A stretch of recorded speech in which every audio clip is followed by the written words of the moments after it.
Good afternoon, respected judges. The topic for my presentation today is association of serum free iron with diabetic retinopathy in middle-aged type 2 diabetes mellitus.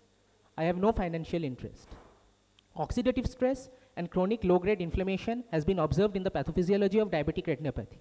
Iron, though an essential micronutrient for retinal functions, however, non-transferrin bound ferrous iron generates reactive oxygen species and free radicals have been implicated in microvascular complications of diabetic retinopathy. Oxidative stress induced increased ferritin synthesis also causes derangements in insulin resistance. Now, studies focusing on middle-aged population is lacking all over the world.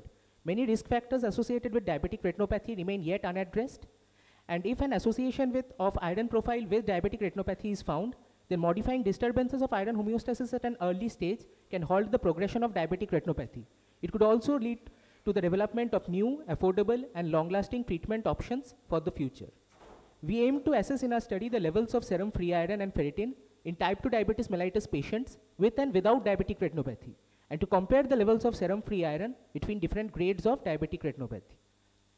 This was an institutional-based, non-randomized, observational case control study conducted over 1.5 years among consecutive middle-aged patients with type 2 diabetes mellitus attending our retina clinic.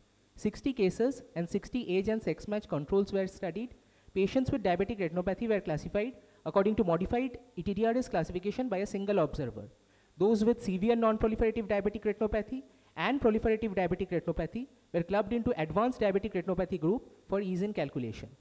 Now, patients with chronic liver disease, diabetic nephropathy, those having blood transfusions over the last 4 months, hemoglobinopathies, iron poisoning or toxicity, drugs known to alter serum iron levels, urinary albumin-creatinine ratio more than 300, glycosylated hemoglobin more than 9%, and heavy smokers were excluded from our study. Serum free iron and ferritin was assessed using spectrophotometric assay by bathophenanthrolin method and chemiluminescent immunoassay respectively. All samples were assessed within 7 days of patient recruitment in our study. Statistical tests were performed and a p-value of less than 0.05 was considered as statistically significant. There were statistically significant differences observed in baseline characteristics among cases and controls in our study, and the following figure shows the distribution of severity of diabetic retinopathy among the cases group. Now, higher levels of mean serum free iron was observed in patients with diabetic retinopathy in our study with statistical significance. However, there was no statistically significant differences observed among different grades of diabetic retinopathy, which remained non-significant when the results were stratified on the basis of gender of the study subjects. Now, higher levels of mean serum free iron was observed in the late midlife age group of 55 to 64 years in our study. Glycosylated hemoglobin was positively correlated with serum free iron in our study. The following tables show the results we obtained in our study.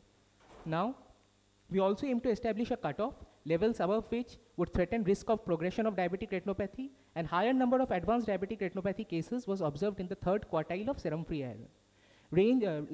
Relationship of diabetic retinopathy was also compared with normal range of serum free iron, which was also stratified on the basis of distribution on the basis of gender and age groups of the study subjects, and significant results were obtained.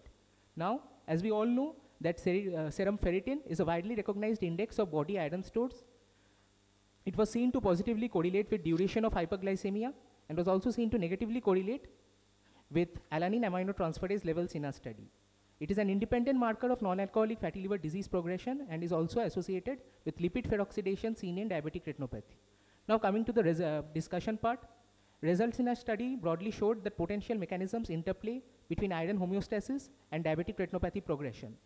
Also, late midlife is associated with higher levels of mean serum free iron, which is attributed to aging and hyperglycemia mediated damage to the ferritin structure, releasing iron in its free state.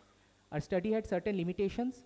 Serum ferritin is an acute phase reactant, and though the regression with CRP gave significant results, serum transferrin would have been a more reliable marker.